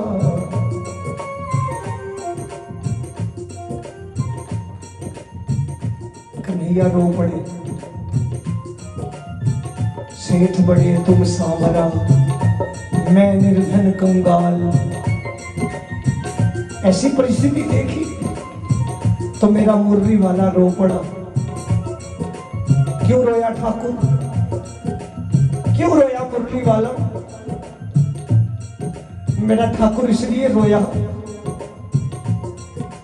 क्योंकि ये मुलाकात भगत और भगवान की नहीं है। मेरा ठाकुर इसलिए रोया क्योंकि ये मुलाकात एक पिता और पुत्र की मुलाकात है। जिस रिश्ते को नरसी ने जोड़ा निभाने ठाकुर आया है। कन्हैया रो पड़े। सुनना, दोनों हाथ जोड़ दिए, आंखों में आंसू हैं, और नरसी से कहने लगे बाबा, बाबा मैं आ गया, बाबा मैं आ गया। दोनों हाथ जुड़े हुए हैं, आंखों में आंसू हैं। नरसी को आवाज लगा के बोले बाबा मैं आ गया। और बाबा शब्द जब नरसी के कानों में पड़े तो नरसी की प्रतिक्रिया क्या थी? आंखों से आंसुओं का सैलाब निकल पड़ा। कन्हैया के शब्द पड़े बाबा मैं आ गया तो नरसी ने आंसू भरी आंखें ऊपर उठाई और कहा सुनना, 2 मिनट प्लीज, 5 मिनट भाई, 5 मिनट की बात है। मुझे भी बड़ी दूर जाना है, कल का कार्यक्रम मुंबई में है। मैं सोचा था समय से निकलूंगा, कोई बात नहीं, जैसी हर इच्छा।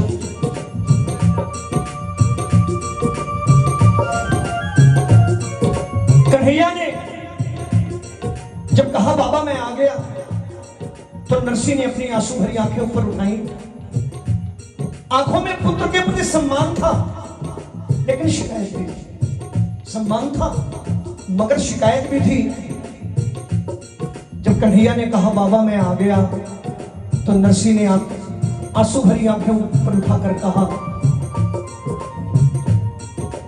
हो इतनी देर लगाई क्यों, हो इतनी देर लगाई क्यों, हो इतनी देर लगाई क्यों, हो इतनी देर लगाई क्यों, नानी भी तेरी बहना ना गए याद ना आई क्यों, नान भी तेरी बहना लागे याद ना आई क्यों, नानी भी तेरी बहना ना गए याद ना आई क्यों, नान भी तेरी बहना लागे याद ना आई क्यों, इतनी देर लगाई क्यों, हो इतनी देर लगाई क्यों।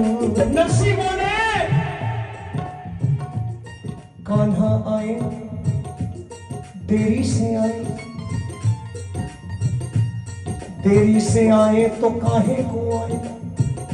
देख देख बिन मां की बेटी ये बड़ी लजाई, ये मरने गई थी मर भी ना पाई,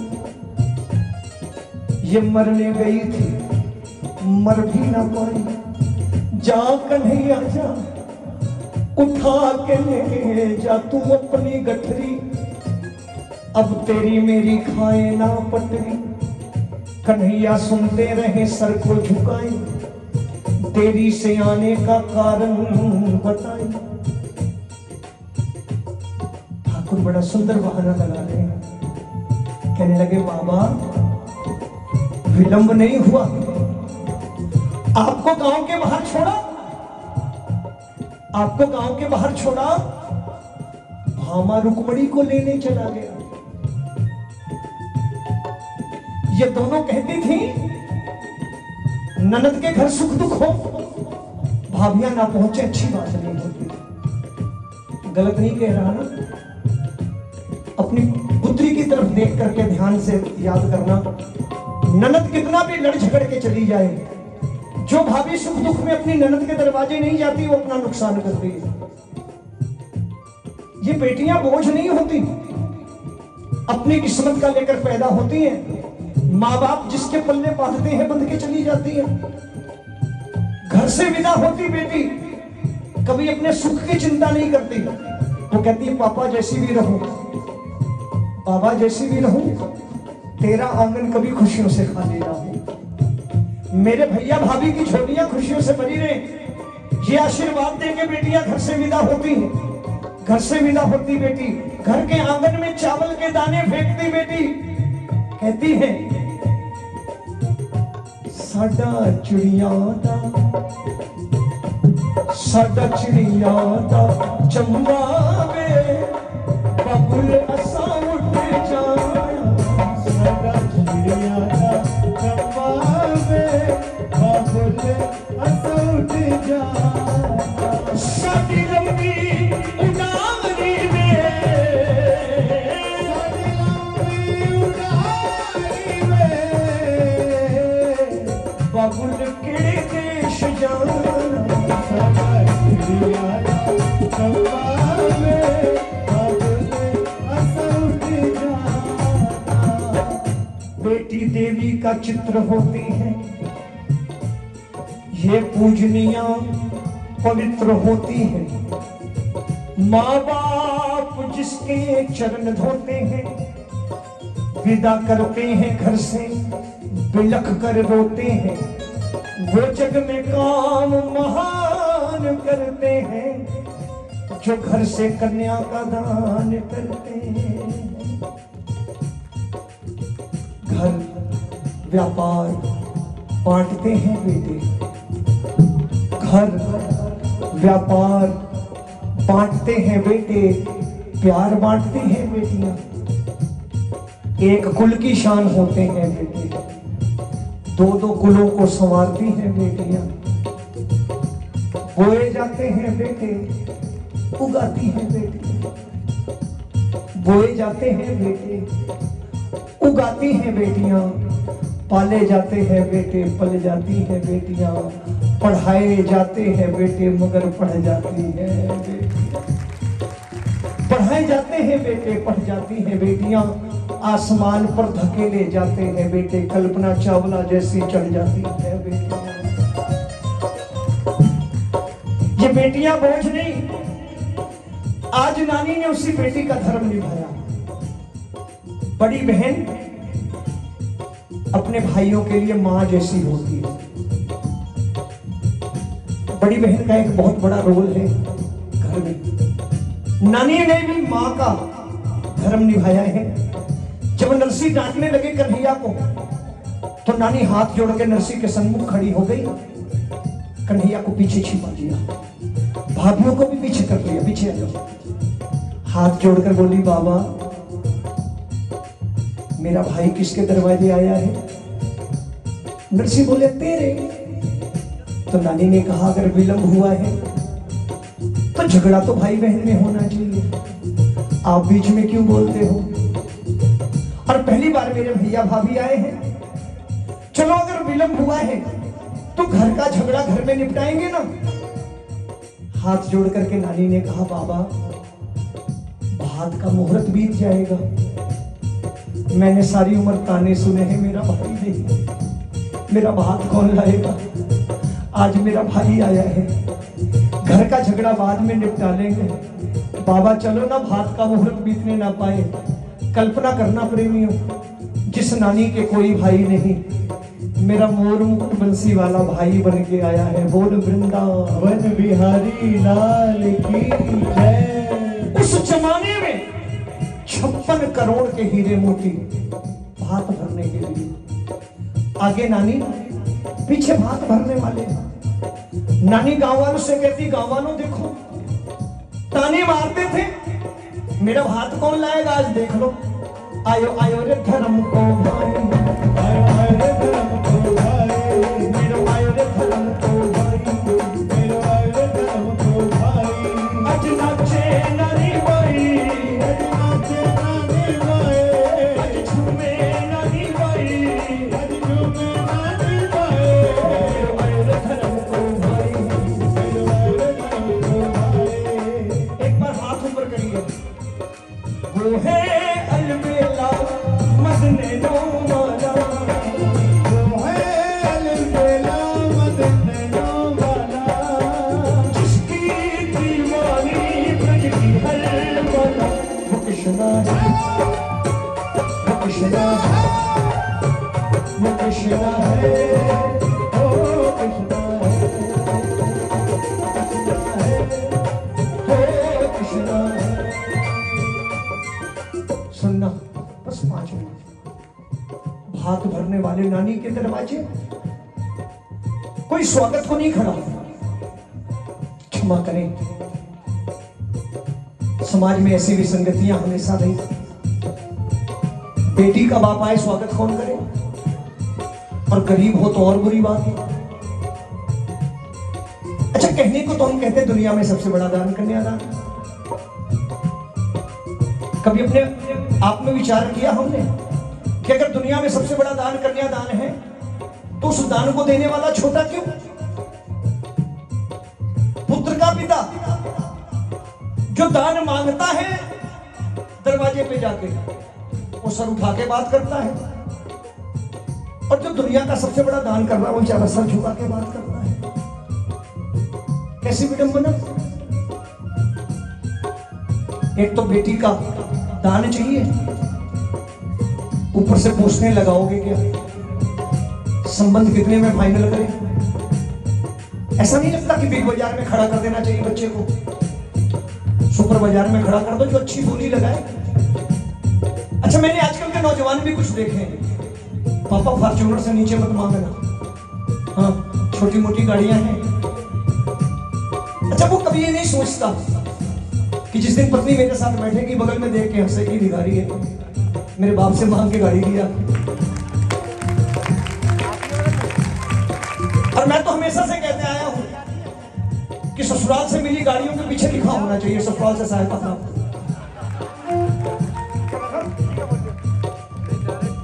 बैंक लोन की गाड़ियों पे लिखा नहीं होता है फलाने बैंक से।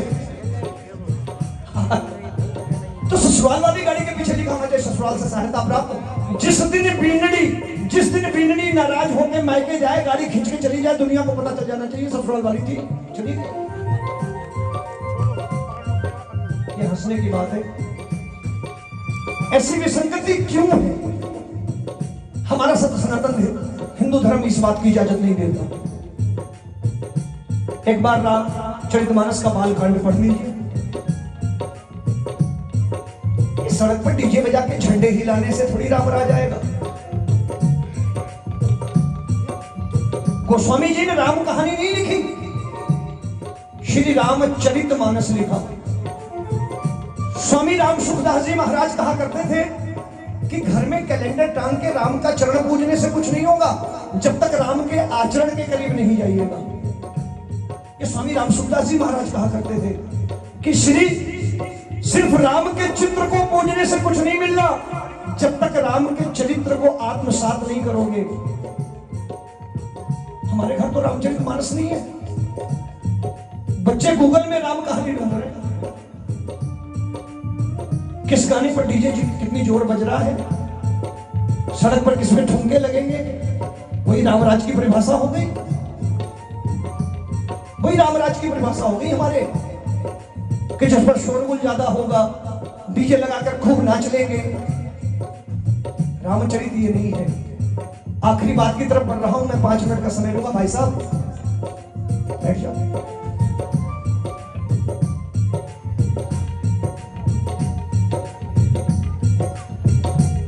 मैं विश्वास नहीं करता ऊपर के चोले चालों पर। कुछ नहीं पता चलता छीलो छालों से, बंदा पहचाना जाता अपने अमालों से। संतरा ऊपर से एक, अंदर से अनेक होता है। संतरा ऊपर से एक, अंदर से अनेक होता है। खरबूजा ऊपर से अनेक मगर अंदर से एक होता है। कुछ नहीं पता चलता छीलो छालों से, बंदा पहचाना जाता अमालों से। विचारों की ब्रांडिंग मत करिए, हरि कथा की ब्रांडिंग मत करिए। तो ठाकुर की लीला है कि वो भगत रविदास से दुनिया को चैतन्यता दिलवा देती है जो जूते गांठते थे। ये हमारी विडंबना है कि हमने विचारों की ब्रांडिंग शुरू कर दी कि नहीं ये ब्रांडेड है, इनके विचार सुनो। अगर विचारों की ब्रांडेड होती तो संत कबीर ना कहलाते। भगत रैदास जूते गांठते हुए संत रैदास नहीं बनते। तुलसीदास नहीं होते। सिर्फ एक विचार ने तुलसीदास थे जिसे रामचरितमानस लिखवा दी, वरना वो भी पत्नी के पीछे पीछे भागा करते थे। पत्नी के एक कड़े में वचन ने तुलसीदास को तुलसीदास बना दिया। हाथ जोड़ के निवेदन, विचारों की ब्रांडिंग मत करिए। अच्छे विचार कहीं भी मिल सकते हैं, अच्छे विचार कहीं से भी दिए जा सकते हैं। श्री रामचरितमानस का बालकांड पढ़िए। धनुष भंग हुआ, राजा जनक जी ने दशरथ जी के पास संदेशा भेजा, महाराज आओ, स्वयंवर की शर्तें पूरी हैं, शादी की औपचारिकताएं पूरी करने के लिए पधारो। राजा दशरथ बारात लेके आए हैं। बारात कितनी बड़ी थी मालूम है आपको? अयोध्या से जनकपुर दूरी लगभग 600 किलोमीटर। प्रभु राम की बारात का एक कोना अयोध्या में था और दूसरा कोना जनकपुर में था। इतनी लंबी बारात थी वो। ऐसे राजा की बारात, ऐसे 3 लोगों की मालिक की बारात 600 किलोमीटर लंबी। लेकिन उस बारात के मुखिया ने जब जनकपुर में पांव रखा, राजा जनक के महलों में अपना पांव रखा, तो जनक जी दौड़ करके आए अगवानी करने के लिए, स्वागत करने के लिए। और जब जनक जी राजा दशरथ के करीब पहुंचे हैं तो राजा दशरथ ने आगे बढ़ करके जनक जी के पांव छू लिए। जनक जी पीछे हटे, पाप मत चढ़ाइए, हम पुत्री वाले हैं। तो महाराजा दशरथ ने कहा, नहीं महाराज, हम तो याचक हैं, हम कन्या का दान मांगने आए हैं, हम भिखारी हैं, आप दाता हो। ये हमारा सनातन धर्म है।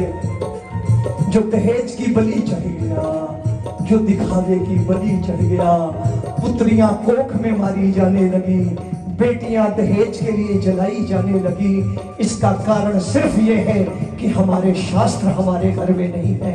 हम रामचरितमानस पढ़ना नहीं चाहते, हम श्रीमद् भागवत गीता पढ़ना नहीं चाहते, हम गोलगप्पों में तो कृपा ढूंढ रहे हैं, हम चटनियों में कृपा ढूंढ रहे हैं, लेकिन कन्हैया ने जो रास्ता श्रीमद् भागवत गीता के माध्यम से दिखाया उस पर चलना नहीं चाहते। हम भगवान को मानते हैं, भगवान की नहीं मानना चाहते। भटकाओ इसीलिए।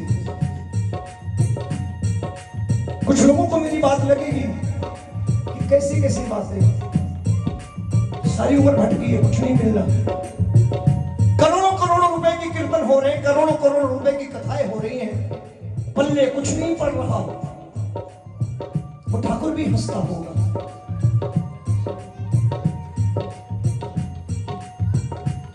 वो कहता है जिसको हमने बनाया वो आज दावा कर रहे हैं हमने उसको बनाया। जो मेरे कारण पहचाने गए, जो मेरे नाम से जाने गए, हम कहां जा रहे हैं? हमारे पास है, हम सब बुद्धिजीवी हैं, हमें मालूम है कौन देश के लिए है, कौन राष्ट्र के लिए है, कौन धर्म के लिए, लेकिन हर कोई उनकी बराबरी नहीं कर सकता। हम उन्हें उनके barabar नहीं बिठा सकते। बस मेरा ये कहने का मतलब है हम उन्हें उनके बराबर नहीं। लोग आएंगे जाएंगे लेकिन ठाकुर हमेशा रहेगा। आज नानी के दरवाजे कोई स्वागत को नहीं खड़ा। किसी रिश्तेदार को कलाई अंदर ले आओ, रीत रिवाज पूरे कराने हैं कि नहीं कराने? रीत रिवाज पूरे करके भगा देंगे। और जब वो रिश्तेदार दरवाजे पर पहुंचा, मेरे मुरली वाले ने मिलनी करी है, मिलाई होती है ना हमारे में। जब मिलनी हुई तो मेरे कन्हैया ने 4 सोने की गिन्नियां निकाली, रिश्तेदार के हाथ में रख दी। अरे अंदर तो कह रहे थे भिखारी है, ये 4 सोने की गिन्नियां मिलनी में। शोर मच गया। मामा जी ने तो पत्थर फेंक दिया खाने का, मेरी मिलाई रहना जाएगा। 4 सोने की। फूफा जी धोती बांधते बांधते दौड़ पड़े कि मेरी ना रह जाए। गांव का चौकीदार भी रिश्तेदार बढ़ गया, मेरी भी मिलनी पड़ो। अच्छा आप लोग बताइए,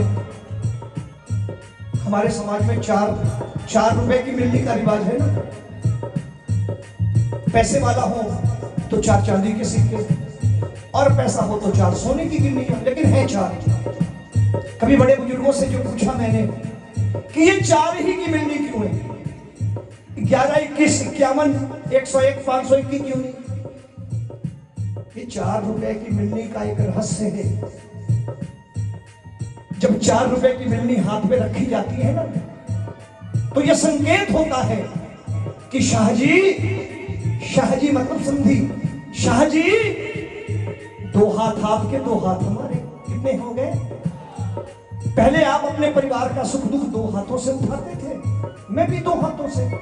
अब हम संबंधी हो गए, हमारा संबंध हो गया, दोनों परिवारों के सुख दुख एक हो गए। हम चारों हाथों से मिलकर उठाया करेंगे दोनों परिवारों के सुख दुख। ये हमारे अग्रज हमें दे गए, ये हमारे अग्रज हमें दे गए। वो 4 रुपए की मिलनी कोई दिखावे की मिलनी नहीं है, वो एक मैसेज है। 4 सोने की गिन्नियां, रिश्तेदारों की संख्या बढ़ गई, शाम हो गई मिलनी करते। कन्हैया ने सोचा कब तक मिलनी होगी, लक्ष्मी को आदेश दिया है, लक्ष्मी अंजार शहर के लोग 8 पहर जो मांगे इनको दे दो। कब तक मिलनी करूंगा? 8 पहर लक्ष्मी बरसी, दिन जिसने जो मांग लिया वही पाया, नरसी की भक्ति की बदौलत। मायने की चुनरी भामा रुक्मणी जैसी भाभियां उड़ा रही है नानी को, नरसी की भक्ति की बदौलत 56 करोड़ के हीरे मोती लुटाए जा रहे हैं, नरसी की भक्ति की बदौलत। ऐसा भात ना भरा गया ना भरा जाएगा। एक बार गा लो। नानी बाई सी श्रद्धा, नरसी सी भक्ति, नानी बाई सी श्रद्धा, नरसी सी भक्ति, करके थे देखो मिलसी चिंता से मुक्ति, करके थे देखो मिलसी चिंता से मुक्ति। हो बिनु पक्का है जीने सावरिया पे विश्वास, बिनु जीने सावरिया पे विश्वास, सावन वीरो यसी माए, माय करो सावन वीरो ल्यासी मायरो।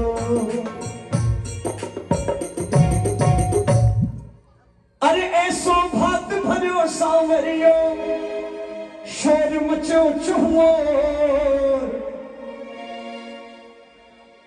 आयो आयो नंद किशोर आयो। अब जो स्वागत करना चाहते हैं अपने स्थान पे खड़े होकर खूब नाच के कन्हैया का स्वागत करें। कोई हाथ नीचे ना रहे, खूब नाच के बड़े प्रेम से मिल गए।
रंग गया शाम रंग में छाई आज उमंग।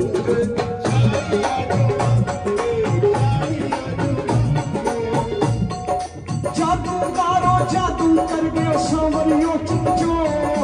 जादूगारो जादू कर गयो सांवरियो चितचो। जादूगारो जादू कर गयो सांवरियो चितचो। जादूगारो जादू कर गयो सांवरियो चितचो। एक बार हाथ ऊपर कर लेना। आयो आयो नंद किशोर, आयो आयो नंद किशोर, आयो आयो नंद किशोर, आयो आयो नंद किशोर। एक बार हाथ ऊपर करके स्वागत करो कन्हैया का। जरा नाच के पूरे पूरे नाच के लोग।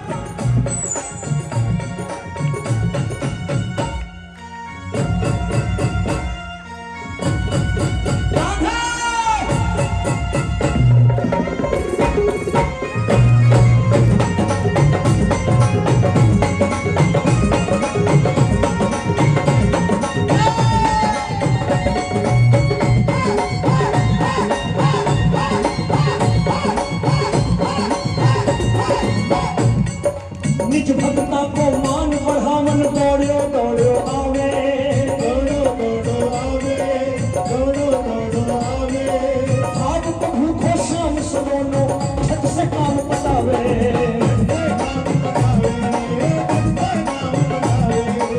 रोमी गावे शाम की महिमा,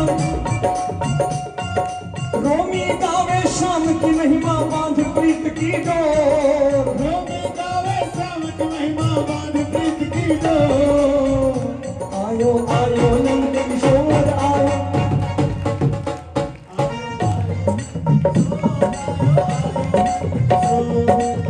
अच्छा भगवा क्या है?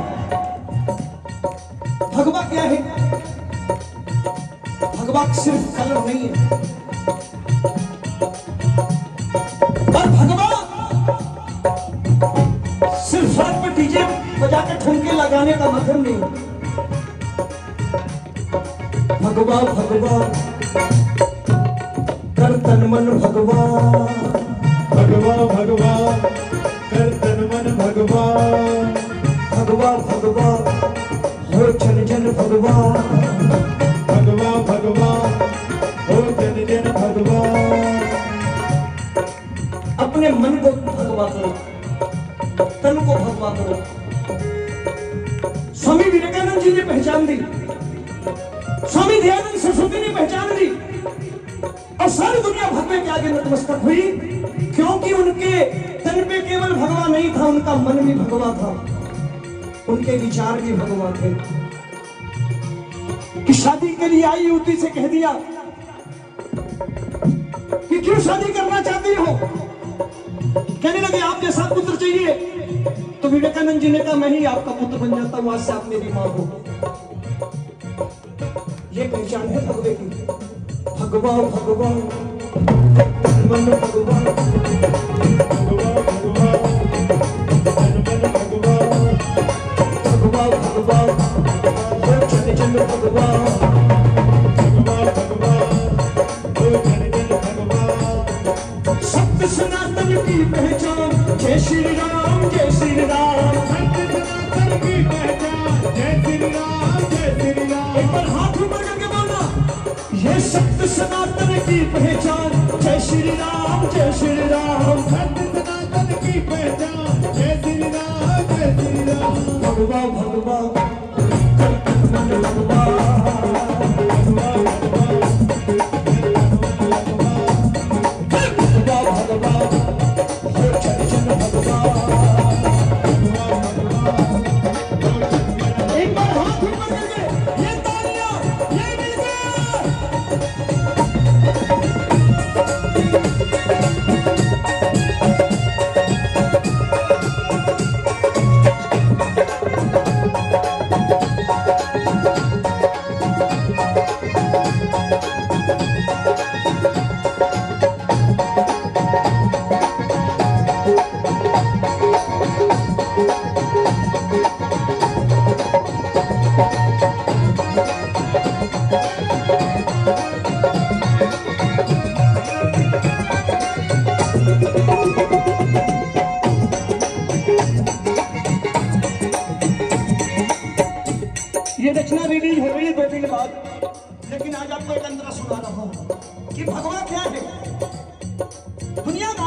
है, भगवा डीजे नहीं है। भगवा तन की शुद्धि है, भगवा मन की शुद्धि है। अगर मेरी बात से सहमत है हाथ ऊपर करके बोलना। भगवा तन की शुद्धि है, भगवा मन की शुद्धि है।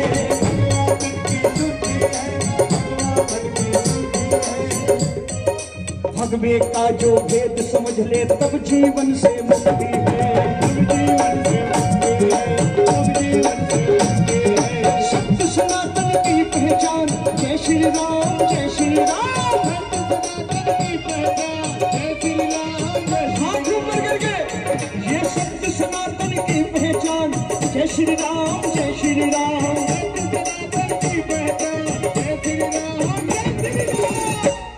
हे भगवा भगवा करतन मन भगवा भगवा करतन मन भगवा।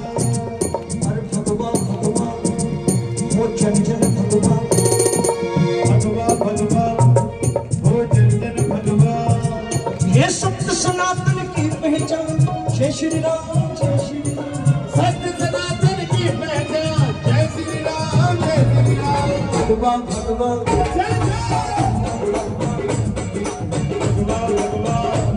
एक बार हाथ ऊपर करके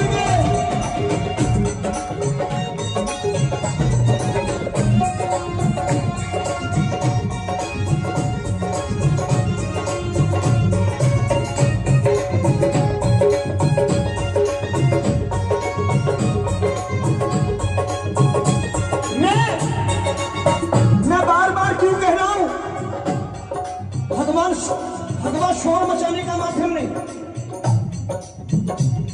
भगवा तो विचार है, भगवा डीजे नहीं है। भगवा क्या है सुनना, अगर बात में सहमत हो तो कहना। भगवा देश की भक्ति है, भगवा राष्ट्र की शक्ति है। भगवा देश की भक्ति है, भगवा राष्ट्र की शक्ति है। भगवा देश की भक्ति है, भगवा राष्ट्र की शक्ति है।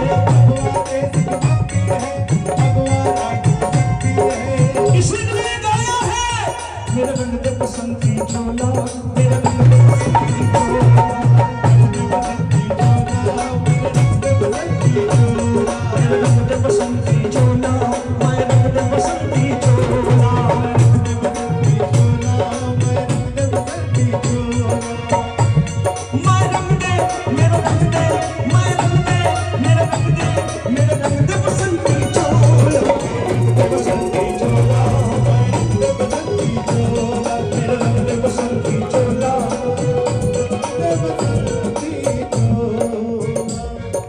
भगवा देश की भक्ति है, भगवा राष्ट्र की शक्ति है।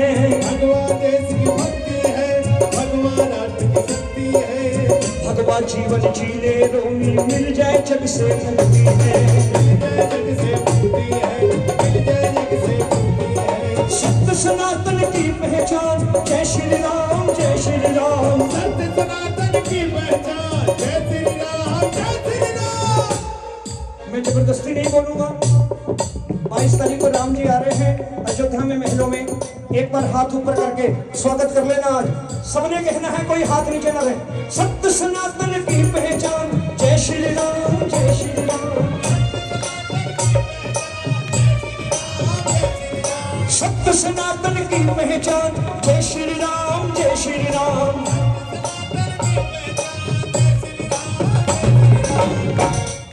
भगवा भगवा कर तन मन भगवा।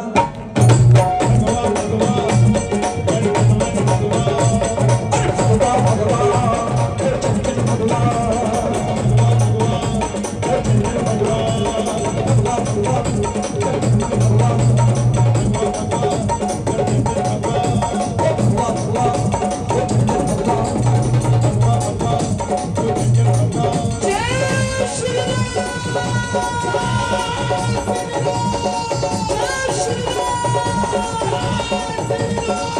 जय श्री राम।